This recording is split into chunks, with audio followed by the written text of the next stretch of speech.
Hello and welcome back to my channel for yet the second time today. Now we're doing a Sunderland preview. Now probably the game you normally look forward to in a season is Sunderland. It's probably the second biggest club in the league behind us. To be honest, they are the biggest along with us and probably Ipswich. And this one is going to be a game we need to win. It's on Sky Sports tonight at 7:45. Now, do I think we can win it? No. Do I think we will? Maybe. Do I think we have a chance to batter them? No. I think realistically it would be a Pompey thing to do. Now Lee Johnson's men do currently occupy fifth position in the league now, not sixth. They leapfrogged Pompey midweek at the weekend, and I think they were even above us the week before that. But they're in very good form. We'll look at their last 5 fixtures. They beat Burton 3-0 away, followed by a 2-0 home dispatch of Fleetwood. Their only points drop though came away at Crewe in the next fixture where they drew 2-2. They then went on to beat Swindon and Rochdale 1-0 and 2-0 respectively. Only conceding 2 in their last 5 games, both of those goals coming in the same game. Out of possible 15 points, they've acquired 13. That's very good. On the other hand, Pompey are 20th in the form table, Sunderland are first. Now this is the top team on form in the league versus one of the bottom ones. I think in our last 6 games, so the last 5 were 20th and the last 6 were 23rd in terms of form. They're first. If we want to be getting playoffs even this season, we need to beat them tonight.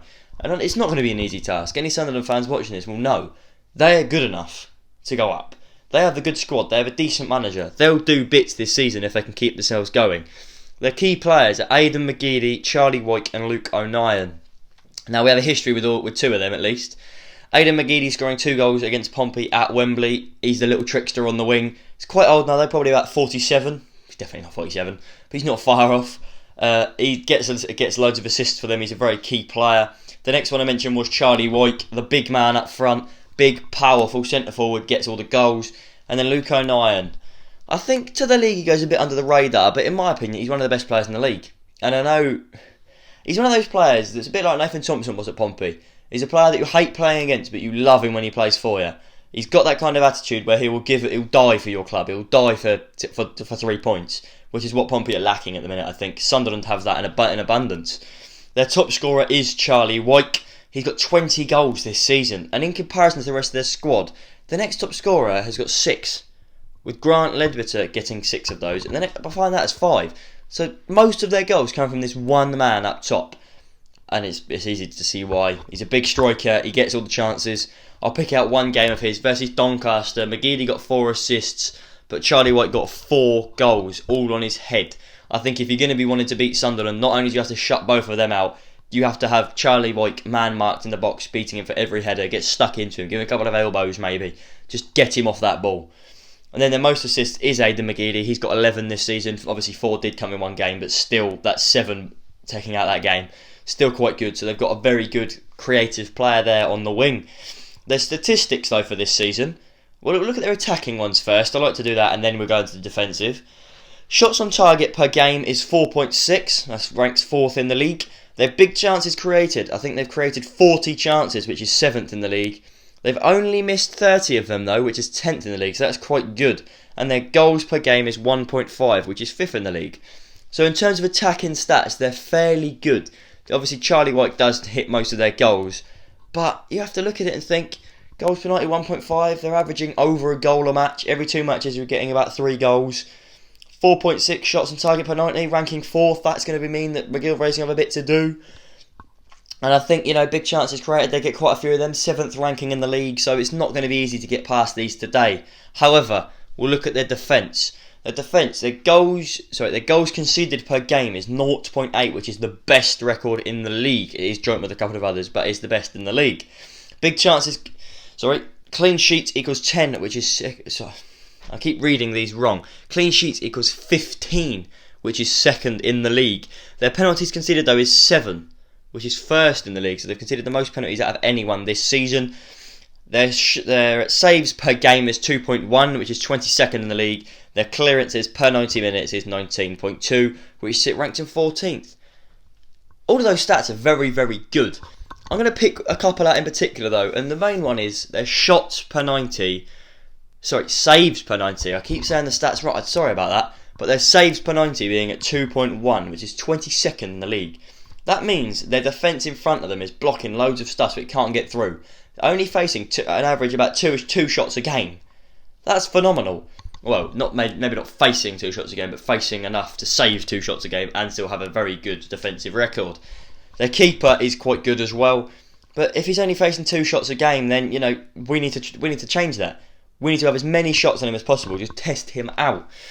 The goals conceded 0.8, best record in the league. They're not conceding many. On average, they're winning 1.5 to 0.8. So the average, they've got good goal difference, which is a key thing in these kind of leagues. Their clean sheets is the second most in the league as well with 15. So defensively, they're very, very solid. And going forward, they can get goals when they need them. They average 58.2% possession as well, which I think is the third in the league as the most. They love having the ball to play with. But, if you're going to play against a team like this, you have to be expecting what you need to know. You need to not be afraid to go at them, but equally be a bit cautious. I think tonight Pompey cannot afford to go all guns blazing at them. Saturday was a disgrace. I think we all need to put that behind us and move on. I think we should be playing players that actually want to fight and die for this shirt. I think 4-4-2, play it as we do. Hawula starts, because when he came on Saturday, he was the man that looked like he wanted it more. Play Hawula and Marquis up front. Yes, Marquis may not have been good on Saturday, but he's still a proven goal scorer. Curtis on one wing, Williams on the other, maybe Harness, one of the two. Then you can play George Byers and Tom Naylor possibly, give a couple of others a rest. George Byers did look very good on Saturday when he actually got chances on the ball. Defence, probably bring Charlie Daniels back in because Lee Brown didn't look very good on Saturday. I know not many people did, but still. Charlie Daniels in at left back. Jack Watmore and Sean Raggett at centre backs, and possibly maybe even Nicolaisen, but I'd still keep Watmore there. Hadji at right back, if not James Bolton, maybe Callum Johnson if he is back, and then Big Mac and goal because we don't really have anyone else. I think that should be our lineup. I don't have any doubts over that. But we'll move on to their away record now. They've only lost 1 game on the road this season. They've played 15 games on the road. They've won 7 of them, drawn 4, drawn 7 and lost the other 1. Now that leaves them on 28 points away from home. That is phenomenal. That ranks them 5th in the league away. And people will say, oh yeah, they're 5th away, but they're probably like 10th at home. No, they're not. They're doing the exact same at home. They're not losing many games. They love a good draw, Sunderland do, but they're still winning it. They're not losing them is the key thing. I'd rather pick up loads of points than loads of losses. Quite frankly, I would. Sunderland are doing that and they're showing everyone how it's done. I'm going to go for my prediction now. Actually, no, I'm not. I'm going to let Dad talk first. He's got about a minute and a half to talk here. I'm going to put his clip in now. Thoughts out of today's game? Well, where to start? We played like we did against Northampton. We could get beat 5 or 6. There's no commitment. There's no passion. Clearly, they weren't playing for the manager. Hopefully, something's been said to them between the Northampton game and the Sunderland game, and they've had a long hard look at themselves and decided, right, we've got to play for the badge. That's what you hope. And hopefully, they can turn up and put a performance in that's needed. I mean, they've got to massively improve to get any form of result against Sunderland. Where it's gone wrong, I mean, I can't understand how Jacket can still be in a job, but that's another debate entirely, and I think the majority of Pompey fans will agree with me on that score. It looks to me like he's lost the dressing room, but I still think the players have got to play for the shirt, for the badge and for the city and for the fans. At least show some pride and commitment and actually try and play as a team, because at the moment it's just woeful. The last 6 or 7 games have been terrible. I mean, the Northampton game was just a culmination of a load of crap.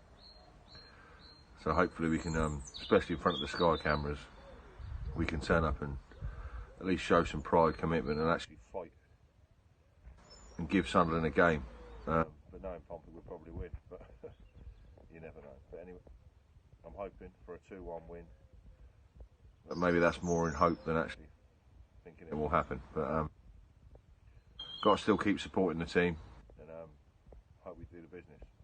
Play Up Pompey. And again, I don't have a clue what he would have said, but I know my dad. He would have said something at least along the lines of what I want him to say, or at least along the lines of what he thinks.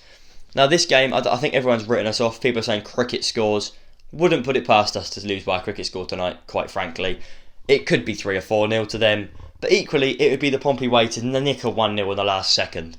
As a result, I'm going to go down the middle. I'm going to go for a draw. I'm going to go for 2-2. I reckon they'll take the lead, we'll equalise, they'll take the lead again, and then they'll equalise. Or we'll take the lead, they'll score 2 and we'll come from behind, which we've never done before. Do you know what I'd love to see though, is us go 1-0 down and win it from behind. But it won't happen because we've never done that in nearly 3 years now. However, that's where this video is going to end. Please don't forget to like down below. Once again, I said it in my last video, it's free.